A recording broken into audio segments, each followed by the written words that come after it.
Hello student, हम लोग पिछले वीडियो में देखे थे factors affecting rate of reaction, जिसमें हम लोग पढ़े थे कि जो रेट ऑफ रिएक्शन है वो कंसंट्रेशन पर डिपेंड करता है। आज हम लोग पढ़ेंगे कि रेट ऑफ रिएक्शन जो है वो कंसंट्रेशन पर कैसे डिपेंड करता है। ठीक, इसके लिए हमें मिला एक लॉ जिसे हम लोग बोलते हैं लॉ ऑफ मास एक्शन। चलिए अब हम पढ़ते हैं कि लॉ ऑफ मास एक्शन क्या कहता है।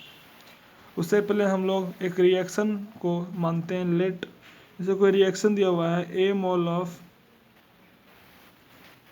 ए plus B mole of B gives C mole of C plus D mole of D. ठीक, ये मान लीजिए कोई हमें एक रिएक्शन दिया हुआ है। ठीक है, तो जो कंसंट्रेशन होगा वो क्या होगा, इसका कैपिटल ए, कैपिटल बी, ये कैपिटल सी और ये कैपिटल डी, ये होगा कंसंट्रेशन। तो जो रेट लॉ है वो क्या कहता है, sorry law of mass action, according to law of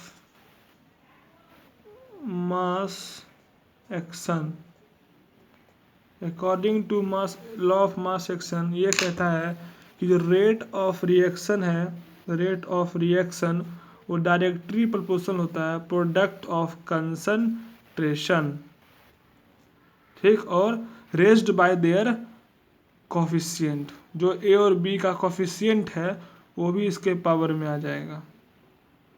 ठीक, यही कहता है rate law, sorry law of mass action, कि जो रेट ऑफ रिएक्शन है वो डायरेक्टली प्रोपोर्शनल होता है प्रोडक्ट ऑफ कंसंट्रेशन, किसका, तो रिएक्टेंट का, raised by power of there coefficient.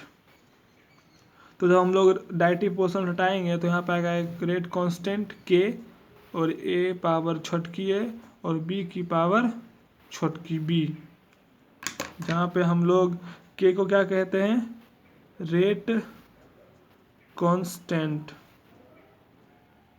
और फिर ए क्या है, ए है कंसंट्रेशन ऑफ ए, बी है कंसंट्रेशन ऑफ बी, ए क्या है, छोटकी ए क्या है, तो कोफिशिएंट ऑफ ए, छोटकी बी क्या है, कोफिशिएंट ऑफ बी, और आर क्या है, रेट ऑफ रिएक्शन। ठीक है, तो क्या कहता है law of mass action, according to law of mass action the rate of reaction is directly proportional to the product of concentration of reactant raised by power of their respective coefficient. ठीक है, तो according to law of mass action the rate of reaction is directly proportional to the product of concentration of reactant raised by power of their respective coefficient. ठीक है, तो देखिए इससे क्या हुआ होगा कि इस रेट ऑफ रिएक्शन को हम लोग इस इक्वेशन से ही पता कर सकते हैं। मतलब हमें इससे रेट ऑफ रिएक्शन निकालने के लिए कोई एक्सपेरिमेंट नहीं करना पड़ेगा। तो जो लॉ ऑफ मास एक्शन हुआ ये एक थ्योरेटिकल प्रोसेस हो गया, इट इज़ थ्योरेटिकल प्रोसेस। लेकिन इससे जो रेट ऑफ रिएक्शन निकल रहा था इस फार्मूला से वो कुछ मतलब डिफरेंट निकल रहा था। ठीक है, यानी कि गलत हो रहा था। तो जब गलत हो रहा था तो इसके लिए हमें एक नया जुगाड़ हुआ, यानी कि एक नया लॉ निकला, एक नया लॉ निकला जिसका नाम है रेट लॉ। ठीक है, जो रेट लॉ है वो एक्सपेरिमेंटली मतलब क्या बनाया गया, तो इससे जो रेट ऑफ रिएक्शन निकलेगा वो सही होगा। तो चलिए अब हम लोग रेट लॉ पढ़ते हैं कि रेट लॉ क्या होता है। जैसे सपोज कीजिए कोई रिएक्शन दिया हुआ है A mole of A plus B mole of B give C mole of C plus D mole of D. ठीक, तो कंसंट्रेशन क्या होगा, ए का, capital A, capital B, capital C और कैपिटल डी। तो रेट लॉ क्या कहता है कि जो रेट ऑफ रिएक्शन है वो डायरेक्टली प्रोपोर्शनल होता है कंसंट्रेशन ऑफ रिएक्टेंट के प्रोडक्ट का। लेकिन यहाँ पे क्या था कि raised by power of the respective coefficient, लेकिन यहाँ पर क्या है, इसमें जो पावर होगा वो कुछ सर्टेन पावर होगा। मतलब ये पावर हमें पता नहीं है कि यहाँ पे पावर क्या होगा, 1 होगा 2 होगा ठीक, ये पावर जो है वो हमें एक्सपेरिमेंटली पता चलेगा, प्रैक्टिकली पता चलेगा कि एल का क्या होगा वैल्यू और एम का वैल्यू क्या होगा। तो जब हम ये डायरेक्टली प्रोपोर्शनल का साइन हटाएंगे तो यहाँ आएगा बराबर एक रेट कांस्टेंट के, ए के पावर एल और बी का पावर छोटकी एम। ठीक, उसके बाद ये तो समझ गए कि हमें ये जो एल और एम का वैल्यू है वो हमें प्रैक्टिकली पता चलेगा। तो ये जो है वो एक इट इज़ एक्सपेरिमेंटल प्रोसेस। ठीक, तो रेट लॉ है वो एक्सपेरिमेंटल प्रोसेस है। इसका डिफिनेशन क्या होगा, सेम इसी की तरह होगा, बस यहाँ लिखना है अकॉर्डिंग टू रेट लॉ। यहाँ पे रेट लॉ लिखना है the rate of reaction is directly proportional to the product of concentration of reactant raised by certain power. बस सेम डिफिनेशन होगा। चलिए लिख के आपको हम दिखाते हैं। ठीक है, तो रेट लॉ हो गया क्या हमारा, according to rate law the rate of reaction is directly proportional to the product of concentration of reactant raised by certain power. ठीक, तो ये हमारा हो गया लॉ ऑफ मास एक्शन और रेट लॉ।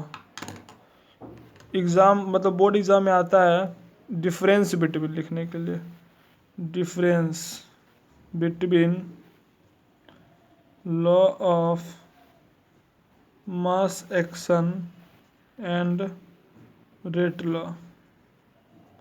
बहुत बार आ चुका है ये क्वेश्चन, बहुत इंपॉर्टेंट है, वेरी इंपॉर्टेंट। इसे आप याद कर लीजिएगा। ये दोनों डिफरेंस बिटवीन 2 मार्क्स में आएगा। ठीक है, तो अब हम लोग जो भी रेट ऑफ रिएक्शन निकालेंगे इस चैप्टर में आगे,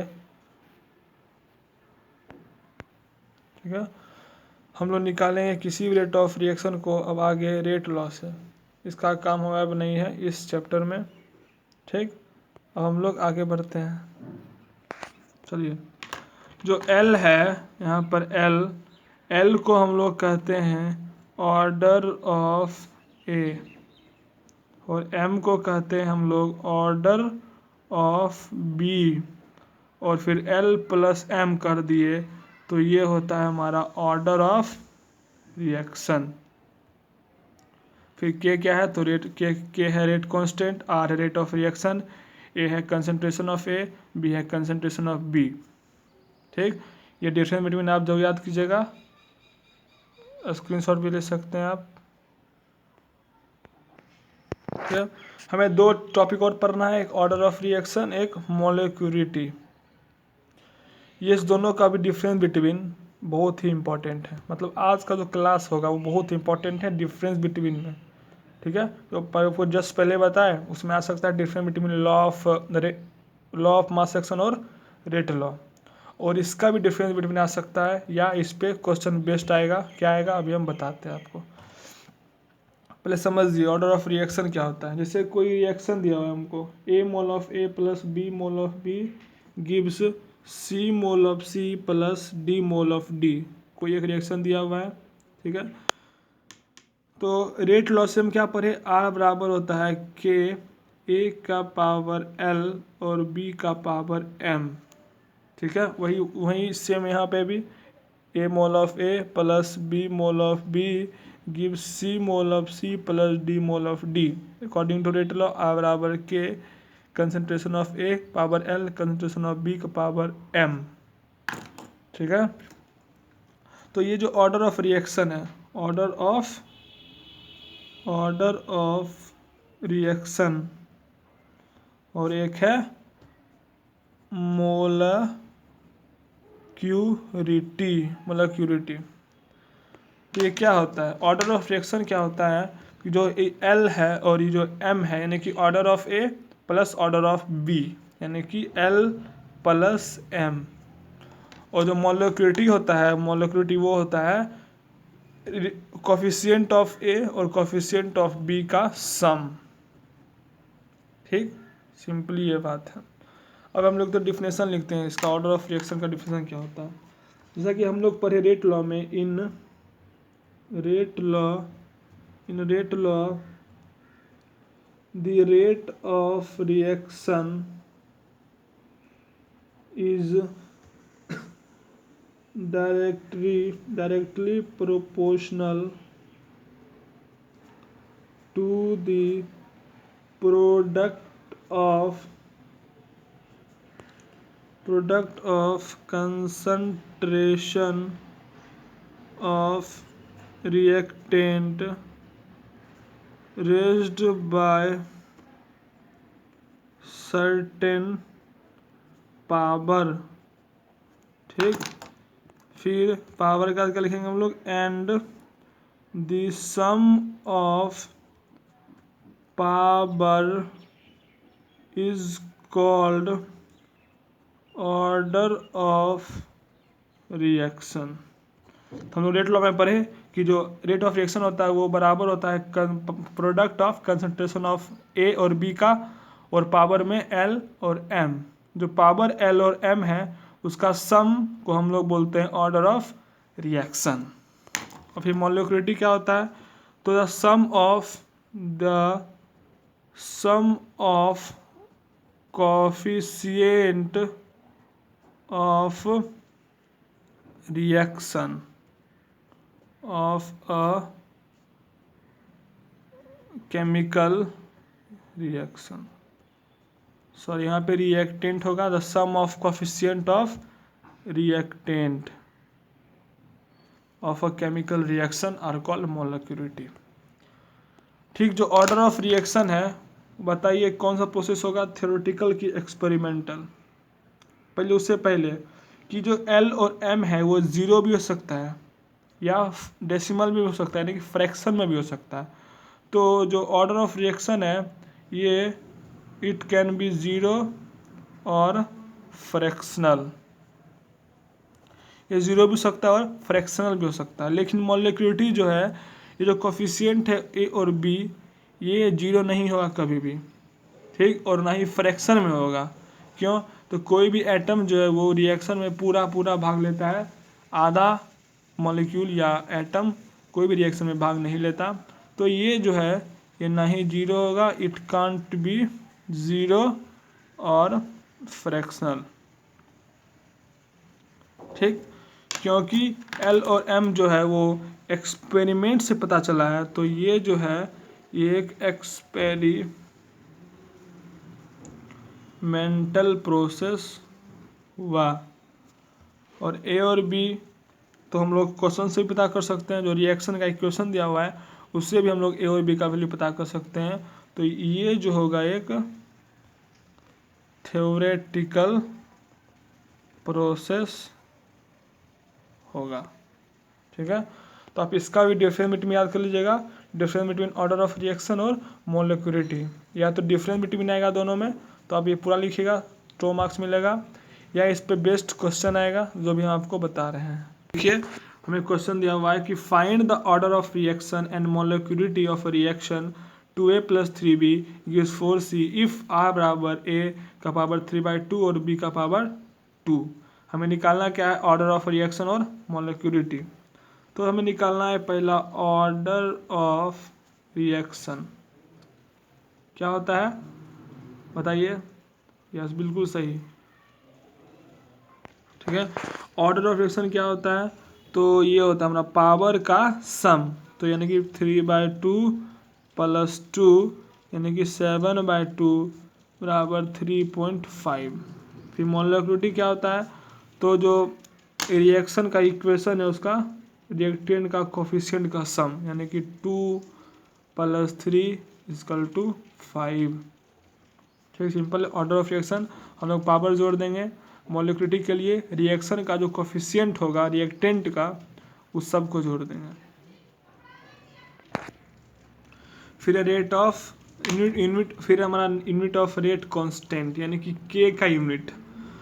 तो जैसे कोई एक रिएक्शन है हमारा, a mole of a + b mole of b gives c mole of c + d mole of d। हम लोग पता है कि जो रेट ऑफ रिएक्शन होता है वो बराबर होता है k a concentration of a का पावर l और कंसंट्रेशन ऑफ b का पावर m। कहाँ से पता चला, ये हमें पता चला रेट लॉ से। ठीक, तो जो रेट कांस्टेंट होगा के वो होगा आर बटा ए का पावर एल और बी का पावर एम। ठीक, हमें निकालना यूनिट ऑफ रेट कांस्टेंट यानी कि के। तो हमें यहाँ पे क्या लिखेंगे, यूनिट ऑफ के बराबर रेट का यूनिट क्या होता है, mole litre inverse second inverse. फिर कंसंट्रेशन का क्या होता है, मोल लीटर इनवर्स का पावर एल, एम बी का भी होगा mole litre inverse power m. फिर ये होगा mole litre inverse second inverse बटा मोल लीटर इनवर्स, यहाँ पे हो जाएगा क्या, एल प्लस एम। ठीक है, हम लोग एल प्लस एम को मान लेते हैं एन, यानी कि ऑर्डर ऑफ रिएक्शन। अब हम लोग इस चैप्टर में एन को मानेंगे ऑर्डर ऑफ रिएक्शन। तो यहाँ पे क्या हो जाएगा, मोल लीटर इनवर्स सेकेंड इनवर्स बटा मोल लीटर इनवर्स का पावर एन बराबर मोल लीटर इनवर्स, ये हो गया ये और ये, यहाँ पावर 1 है तो जब ये ऊपर जाएगा तो हो जाएगा 1 माइनस एन सेकेंड इनवर्स, फिर बराबर मोल क्या, मोल का पावर 1 माइनस एन, लीटर का power n minus 1 s minus 1। ये हो गया हमारा यूनिट ऑफ के का फॉर्मूला। हम लोग यहाँ से किसी भी रिएक्शन का हम लोग के का यूनिट निकाल सकते हैं। Mole 1 minus n, l n minus 1 s minus 1। यहाँ पे एन क्या है, एन है ऑर्डर ऑफ रिएक्शन यानी कि एल प्लस एम। ठीक है, ये हमारा यूनिट ऑफ रेट कांस्टेंट का फॉर्मूला हो गया, और कैसे डिराइव किया वो भी आप देख लिए। जैसे कोई पूछ दिया जैसे कोई पूछा फॉर फर्स्ट ऑर्डर के लिए के का वैल्यू, तो फर्स्ट ऑर्डर के लिए जो एन होता है वो 1 के बराबर होता है। ठीक, तो जो के होगा यानी कि यूनिट ऑफ के होगा वो क्या होगा, mole 1 minus n, l n minus 1 s minus 1। तो एन की जगह 1 पुट करेंगे, 1 minus 1 l 1 minus 1 s minus 1, mole का पावर 0 एल का पावर 0 एस माइनस 1 यानी कि एस माइनस 1। ये हो गया फर्स्ट ऑर्डर का रेट कांस्टेंट का यूनिट। इसी प्रकार हम भी निकाल सकते हैं किसी भी का, जैसे कि फॉर सेकेंड ऑर्डर के लिए जो एन होता है वो बराबर होता है 2 के। तो जो यूनिट होगा हमारा यूनिट ऑफ के वो क्या होगा, mole 1 minus n l n minus 1 s minus 1 यानी कि मोल -1 एल एस माइनस 1। ठीक है, एक और देखते हैं हम लोग, यूनिट फॉर जीरो ऑर्डर के लिए जो एन होता है वो 0 के बराबर होता है। तो के का यूनिट क्या होगा, mole 1 minus n l n minus 1 s minus 1 यानी कि मोल लीटर -1 एस माइनस 1। तो हम लोग इस फॉर्मूला से mole 1 minus n l n minus 1 s minus 1 से किसी भी second order, third order, 100 order, किसी भी ऑर्डर का हम लोग यूनिट ऑफ के निकाल सकते हैं।